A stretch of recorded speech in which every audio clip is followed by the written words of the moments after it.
Hey guys, how's it going? And welcome back. So today we're going to talk to you about why your brand new amplifier that sounded awesome in the store sounds like absolute crap when you got it home.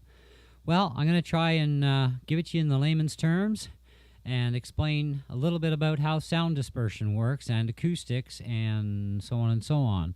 So in my studio, I have a lot of stuff in here. I've got every wall covered with guitars. I've got furniture in here, like, chairs. I've got couple of tables, my mixing board, other little stands, my big amps, okay, my keyboard, etc., etc., okay? You get a pretty good idea of seeing about a third of my room right now. Actually, it's almost half. Anyhow, so I've dampened my acoustics down to the point where I can go, hello, and you do not hear an echo anymore. Ain't that wonderbar? Yes! Okay. Now, the way I have my speakers for my sound system set up, I have one that points going across into that corner, and I have the other one just on a slight angle, which is pretty much between the Les Paul and the SG, so that the sound can go in a crossover pattern, and it can reflect off the walls, okay? This way the sound does not come right back at the speakers, which is very important. Okay, you cannot have the allowance for the sound to come right back at the speakers. Now, my Marshall cab sits flat like this. It's got four 12-inch speakers in it, and it goes heading toward the wall, which is actually right towards my computers where we're recording this video from. But there's stuff in the way that breaks up the sound and moves the sound out of the way. Okay, so it can't come back at the speakers, and it's a closed cab too.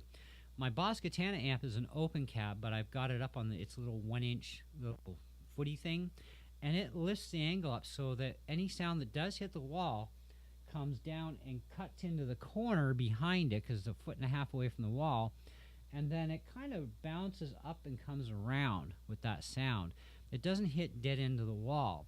Now, if I move that amp close to the wall, I will squish that pattern and create more bass, still allowing it to come up and over, but it'll create more bass out of the amp because it's an open back, right?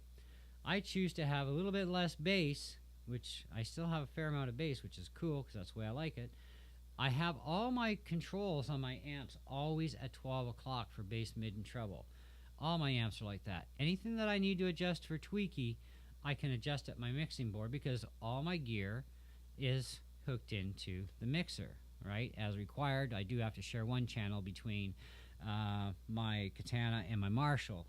My Hughes and Kettner amp is actually through its DI out right into my mixing board. It's not even hooked up to a cab, so any sound from that comes out of my speakers when I choose to turn on the house. Now I'm going to give you a little experiment here, and I'm going to actually turn the volume up on the house because right now there's no volume coming through those speakers.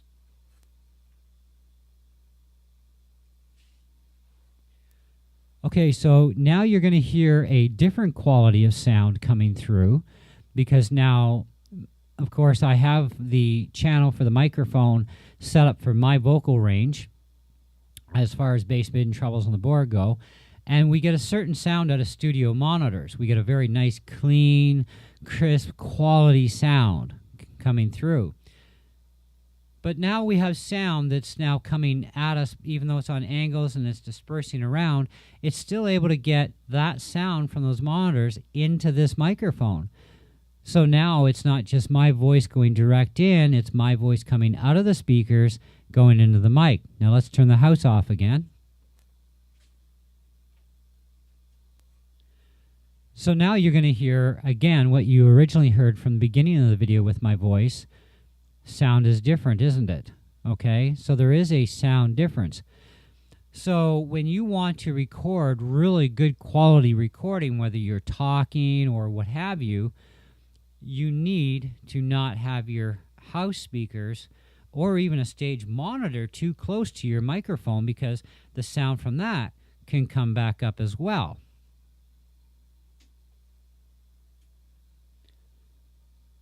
So now I've turned on my Trainer TVM15 amp, which is a monitor and amplifier and busking amp, etc. So you're not hearing the house, now you're just hearing it. And its sound is coming up on an angle toward this microphone. That's not necessarily a good idea if you want to try recording your song. You should have headphones on your head and no extra speakers turned on if you want to get a good quality recording out of your guitar and your vocals. And if you have, like a keyboard going, or I got a Beat Buddy for a drummer in here because, hey, no room for a drum set. But you'll notice the sound again has altered. Okay?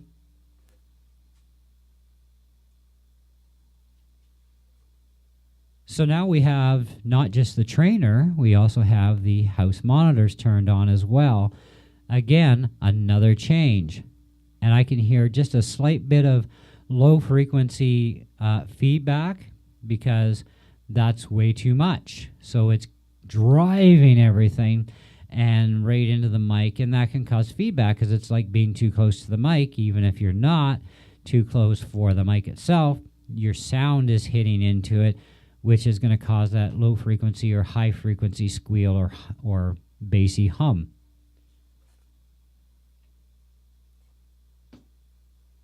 And now we've completely turned off the house and the TVM15 monitor, so we're back to this kind of sound.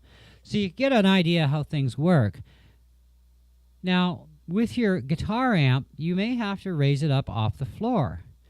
Your room is going to be smaller than the music store. Definitely. No two ways about it. You're not going to have anywhere near the same kind of acoustic dampening that they have in the store. So you've got to work with what you got. Now, my ceiling is insulated with a lot of insulation for soundproofing because people do live upstairs, right? And so that helps me also be able to turn the volumes up a little bit at times. But anyways, so that helps dampen the sound in here. Having all my stuff in here that I have in here dampens the sound enough that I don't need to have those acoustic little cool spongy put on the wall stuff to alter sound patterns and stuff. Okay? Sometimes you need a little bit of it, sometimes you need an awful lot of it.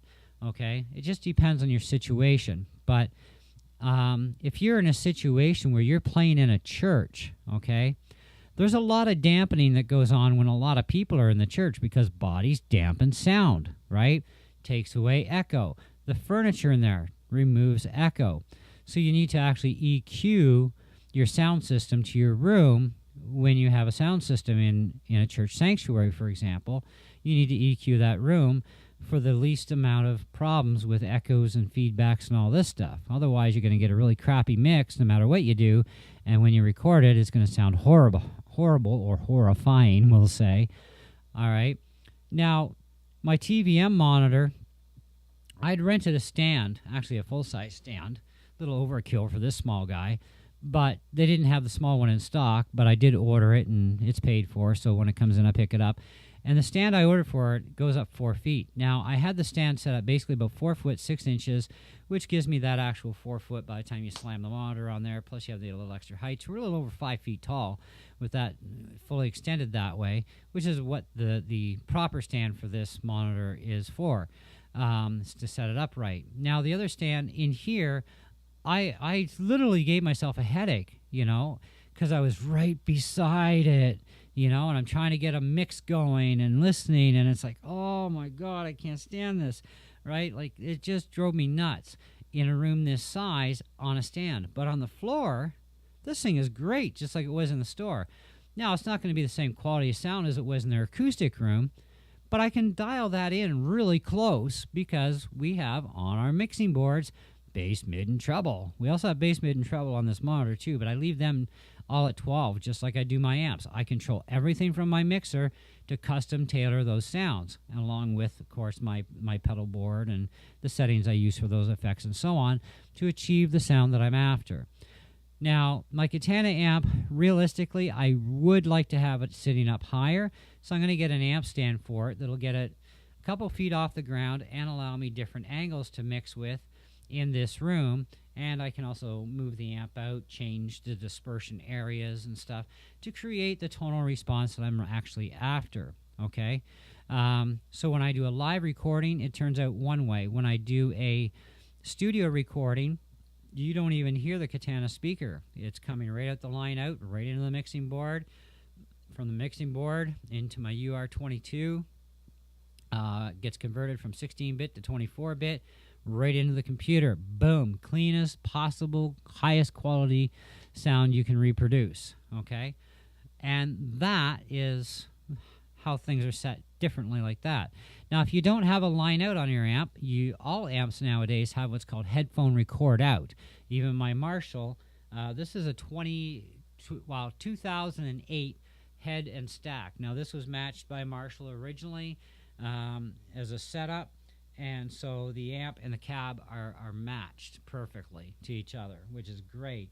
And the amp has a different voice than what the cab does. If I take this amp and I put it on a different cab, it's going to have a different sound, right? Because the speaker's a different sound. The voice in the amp hasn't changed, but the sound being reproduced has changed because of the cab. So if I went down to a 1x12, a 1x15, a 2x15, a 2x12, that's going to change too, the sound of that amp. And so when you're buying a separate head, separate cab, a lot of people don't actually buy matched sets usually, unless they're Marshall fanatics, in which case, Marshall. And I'm not a Marshall fanatic per se, but it came as a kit, and I was like, I couldn't knock the price, man. Like, just unreal. Okay? Long McQuaid is awesome. And this I picked up as used gear from them. And so anyway, everything's different, right? So you need to set things up right. So with my cab pointing toward the wall dead straight, the sound is still dispersed, so it can't come back at the speakers, okay? Because if you have a speaker cab set up or an amplifier set up where the sound is dead flat up against a wall, okay, what happens is that sound rebounds off the wall, comes back and smacks the speakers, okay? Yeah, that was a little loud. But that's exactly what happens. And at high volumes, you can damage your speakers. You can actually cook them, okay? It can happen. So you got to have things in the way to disperse the sound so that sound can't come back and hammer right back at your speakers. That's why you angle speakers, okay? That's why you also angle your amp and get your amp off the ground in some cases too, because on the ground it may have too much. Now, I've got a concrete floor underneath my hardwood floor, so I don't have to worry about floor bass at all because there's like zip. What I got to worry about is the bass of the room and the bass against the walls, right? So, you know, and how that gets reproduced. The Marshall cab is a sealed back. No sound goes out the back and hits the walls. Awesome. All comes out the front and hits everything else and the walls.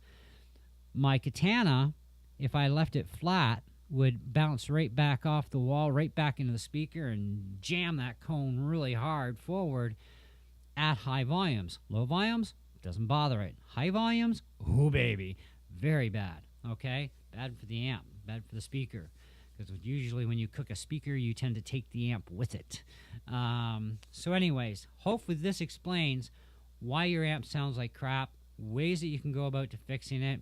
You may even have to adjust your bass, mid, and treble, worst possible scenario on your amp. Thing is, you got to be able to live with that, because whatever you do to your amp, when you start plugging pedals in, you're going to have to adjust your pedals to compensate so that it sounds good coming through the amp, right? Which is why I tend to run my pedals, adjust my pedals the way I want them through my processor, and I leave my amp, bass, mid, and trebles all at 12 o'clock, okay? If I need more EQing, that's why I got the pedal board for. I've got, like, lots of different types of EQs in this thing, or I can just use the mixing board and EQ it at that end as well, and that makes a huge difference and impact on the sound. So hopefully this video helps.